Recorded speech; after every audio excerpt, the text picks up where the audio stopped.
ତ ଥରେ ଗଜେନ୍ଦ୍ର ଜାଣିଛନ୍ତି ଯାହାଙ୍କ ପାଇଁ ଭଗବାନ ସେ କୁମ୍ଭୀରକୁ ନାଶ କରିକି ଆସିଥିଲେ। ଥରେ ଗଜେନ୍ଦ୍ର କଣ କରିଥିଲେ ସେ ରାଜା ଥିଲେ। ଗଜେନ୍ଦ୍ର ମାନେ ଗଜ ମାନଙ୍କ ଭିତରେ ସେ ରାଜା ଥିଲେ। ତେଣୁ ଥରେ ସେ କଣ କରିଛନ୍ତି କି ତାଙ୍କର ପରିବାର ଲୋକଙ୍କ ସାଙ୍ଗରେ ଯାଇଛନ୍ତି ଭ୍ରମଣ କରିବା ପାଇଁ। ତେଣୁ ସେଇଠି ସେ ଜଳପାନ କରିବା ପାଇଁ ଗୋଟେ ପୁଷ୍କରିଣୀ ଅଛି, ସେ ଜଳପାନ କରିବା ପାଇଁ ଯାଇଛନ୍ତି। ସେଠି ସେ ପୁଷ୍କରିଣୀରେ ମଗରମାଛ କୁମ୍ଭୀର ସେ କଣ କରିଛି ତାଙ୍କର ଗୋଡ ଧରି ଦେଇଛି। ତ ବହୁତ କଷ୍ଟରେ ବହୁତ ଚିତ୍କାର କରିକି ସେଇ ଗଜେନ୍ଦ୍ର ନିଜର ସାମର୍ଥ୍ୟ ବଳରେ ପ୍ରାୟ ବହୁ ବର୍ଷ ପର୍ଯ୍ୟନ୍ତ ସେଇ ନକ୍ର ଅର୍ଥାତ ସେ କୁମ୍ଭୀରଙ୍କ ସାଙ୍ଗରେ ଯୁଦ୍ଧ କରିଛନ୍ତି। ତେଣୁ ବହୁତ କଷ୍ଟ ସ୍ୱୀକାର କରିଛନ୍ତି। ସବୁ ତାଙ୍କର ପୁତ୍ର ପରିଜନ ଯୋଉ ଥିଲେ ସେମାନେ ମଧ୍ୟ କଣ କରିଛନ୍ତି ସାହାଯ୍ୟ କରିବା ପାଇଁ ସେ ଗଜେନ୍ଦ୍ର ଇଚ୍ଛା ପ୍ରକାଶ କରିଛନ୍ତି, କିନ୍ତୁ କେହି ସାହାଯ୍ୟ କରିପାରୁନାହାନ୍ତି।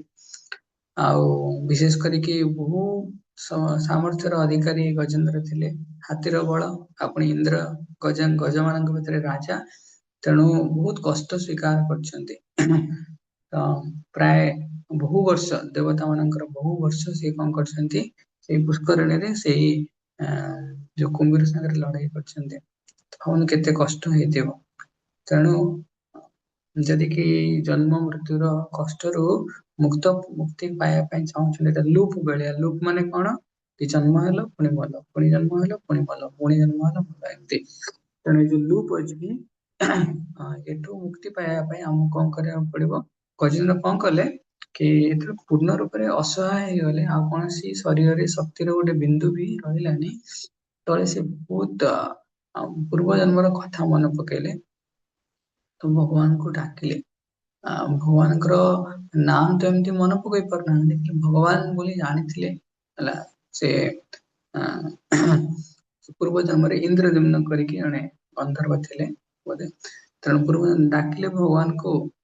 ଭଗବାନ ସେ କେମିତି ଡାକିଲେ ଏବଂ ବ୍ୟବସ୍ଥିତ ବୁଦ୍ଧ୍ୟା ମନୋହୃଦି ନିରୁଦ୍ଦେଶ।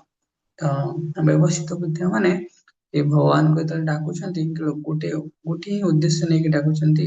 ପ୍ରଥମେ କଣ କହିଲେ କି ମତେ ଆପଣ, ପ୍ରଥମେ ତାଙ୍କର ମାନସିକତା ଥିଲା କି ମତେ ଆପଣ ଏଇ ଜଳରୁ ଉଦ୍ଧାର କରନ୍ତୁ। ତାପରେ କହିଲେ ଶରୀରରୁ ଉଦ୍ଧାର କରନ୍ତୁ, ଅର୍ଥାତ ଏଇ ଯୋଉ ମତେ ଗଜର ଶରୀର ମିଳିଛି ଏ ଶରୀରରୁ ଉଦ୍ଧାର କରନ୍ତୁ, ଅର୍ଥାତ ଏଇ ଜନ୍ମ ମୃତ୍ୟୁ ଚକ୍ରରୁ ମତେ ଉଦ୍ଧାର କରିଦିଅନ୍ତୁ। ପ୍ରଥମେ ଭାବୁଥିଲେ କି ମୁଁ କାହିଁକି ଭଗବାନଙ୍କୁ ଡାକିବି କି ମତେ ଆପଣ ଏଇ ଯୋଉ ମଗରମଛ ଯୋଉ ଦୁଃଖ ପ୍ରଦାନ କରୁଛି ସେଥିରୁ ଉଦ୍ଧାର କରନ୍ତୁ।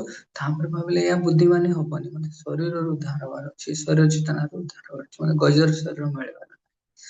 ତେଣୁ ତାପରେ ଭଗବାନଙ୍କୁ କେମିତି ଡାକିଲେ ଏବଂ ବ୍ୟବସ୍ଥିତ ବୁଦ୍ଧିଆ, ତ ଗୋଟିଏ ଲକ୍ଷ୍ୟ ନେଇକି ଡାକିଲେ ମତେ ଏଇ ଜନ୍ମ ମୃତ୍ୟୁରୁ ଉଦ୍ଧାର ହବାର ଅଛି। ଆଉ ତାପରେ ଭଗବାନଙ୍କୁ ମନୋବୃତ୍ତି ଏବଂ ବ୍ୟବସ୍ଥିତ ବୁଦ୍ଧିଆ ମନୋବୃତ୍ତି ନିରୁଦ୍ଦେଶ, ମନ ଏବଂ ବୁଦ୍ଧିକୁ କେନ୍ଦ୍ରିତ କରିକି ଭଗବାନଙ୍କର ପାଦ ପଦ୍ମରେ କେନ୍ଦ୍ରିତ କରିକି ସେ ଭଗବାନଙ୍କୁ ଡାକୁଥିଲେ। ଆମେ ଯେତେବେଳେ ଭଗବାନଙ୍କୁ ଡାକିବା ଆମର ଗୋଟେ ଉଦ୍ଦେଶ୍ୟ ନେଇକି ଡାକିବା ଦରକାର। ନହେଲେ କଣ ହବ, ଯୋଉଟା ରାସ୍ତାରେ ଦେଖିଥିବ ଲୁଟେରା ଥାନ୍ତି, ସେମାନେ କଣ କରନ୍ତି ଯିଏ ପଇସା ପତ୍ର ଧନ ସମ୍ପତ୍ତି ନେଇକି ଯାଉଥିବ ଲୁଟିକି ନେଇକି ପଳାନ୍ତି। ତ ମନ ସେ ଲୁଟେରା ଭଳିଆ, ସେ କଣ କରିବ ଆମର ଯୋଉ ଲକ୍ଷ୍ୟ ଯଦି ନଥିବ ଆମେ କୋଉଠି ପହଞ୍ଚିବା, ଆମେ ବାଟ ବଣା ହେଇଯିବା। ଆଉ ଯଦି ଲକ୍ଷ୍ୟ ବି ଫିକ୍ସ କରୁଛନ୍ତି ଲୁଟେରା ଆସିବେ, ସେ ସବୁ କଣ କରିବେ ଏ ଆମକୁ ଡିଷ୍ଟ୍ରାକ୍ଟ କରି କରି ପଳେଇବେ। ତେଣୁ ସେଥିପାଇଁ ଭଗବାନଙ୍କ ନାମ କଲା ବେଳେ ଆମେ ବହୁ ପ୍ରଚେଷ୍ଟା କରିବା ଦରକାର।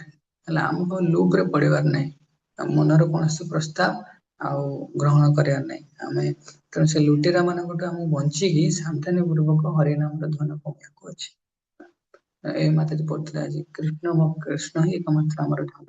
ହେଲା, ତେଣୁ ସେଥିପାଇଁ ଆମେ ଗଜେନ୍ଦ୍ରଙ୍କ ଭଳିଆ ବହୁତ ପ୍ରାର୍ଥନା କରିବା ଦରକାର। ପ୍ରାର୍ଥନାତ୍ମକ ନାମ ଯଦି ହବ ତାହେଲେ ଦିନ ସାରା ଆମେ କଣ ଭଗବାନଙ୍କର ନାମ କାଲି କେମିତି ପୁଣି କରିବି ସେଇଟା ମନରେ ଲାଗିବ କି ନାଇଁ ଆହୁରି ଭଲସେ ନାମ କରିବି। ହେଲା, ତେଣୁ କେହି ନାମ କଲା ବେଳେ ସେଥିପାଇଁ ନିଜେ ଯେତେବେଳେ ଆମେ ନାମ କରିବା ତା ପୂର୍ବରୁ ଅଧ ମିନିଟ ଗୋଟେ ମିନିଟ ଆମେ ଭାବିବା କି ମୁଁ କୃଷ୍ଣଙ୍କର ନିତ୍ୟ ସେବକ ଆଉ ହରିନାମର ନିତ୍ୟ ସେବକ ଆଉ ମତେ ଭଲସେ ଭଗବାନଙ୍କର ସେବା କରିବାର ଅଛି, ଭଗବାନଙ୍କୁ ଖୁସି କରିବାର ଅଛି ହେଲା। ତେଣୁ ସେଇ ସମ୍ବନ୍ଧ ଜ୍ଞାନରେ ରହିକି ଭଗବାନଙ୍କ ଉପରେ ଧ୍ୟାନ କେନ୍ଦ୍ରିତ କରିବାର ଅଛି ହେଲା। ଆଉ ଏଇଟା ଗୋଟେ ଆମର ଜନ୍ମ, ଯୋଉ ଜନ୍ମରେ ଆମକୁ ବହୁତ କଷ୍ଟ ମିଳିବ, ବହୁତ ଦୁଃଖ ମିଳିବ, କାହିଁକି ନା ଆମେ ହରିନାମର ଧନ କମେଇବାକୁ ଯାଉଛେ, ବହୁତ କଷ୍ଟ ମିଳିବ। କିନ୍ତୁ ବୁଦ୍ଧିମାନୀ ସେଇ ବ୍ୟକ୍ତିର ଯିଏ ଏତେ କଷ୍ଟ ସତ୍ତ୍ୱେ ବି ଭଗବାନଙ୍କର, କାରଣ କଷ୍ଟ ଆମେ ଏକା ଭୋଗ କରୁନେ, ଆମ ସାଙ୍ଗରେ ପ୍ରଭୁପାଦ କଷ୍ଟ ଭୋଗ କରୁନାହାନ୍ତି, ଆମ ସାଙ୍ଗରେ ପ୍ରଭୁପାଦ ଅଛନ୍ତି, ହରିନାମ ଶ୍ରୀମଦ୍ ଭାଗବତମ ସମସ୍ତେ ଅଛନ୍ତି। ଆମେ ଏଇ ଜନ୍ମରେ ସଂଘର୍ଷ କରିବା ଆଉ ଭଗବାନଙ୍କୁ ପାଇବା ପାଇଁ ନିଶ୍ଚୟ କଳେ ବଳେ କୌଶଳେ ଭଗବାନଙ୍କୁ ପ୍ରାପ୍ତି କରିବାର ଅଛି ଆମକୁ। ତେଣୁ ଭଲସେ ନାମ ଜପ କଲେ ଏଇ ମନୋଭାବ ଟା ଟିକେ ଟିକେ ଦୃଢ ହବ କି ନାଇଁ ମୁଁ ନାମ ଜପ କରି ଭଗବାନଙ୍କୁ ପ୍ରାପ୍ତ ହେବି ହେଲା।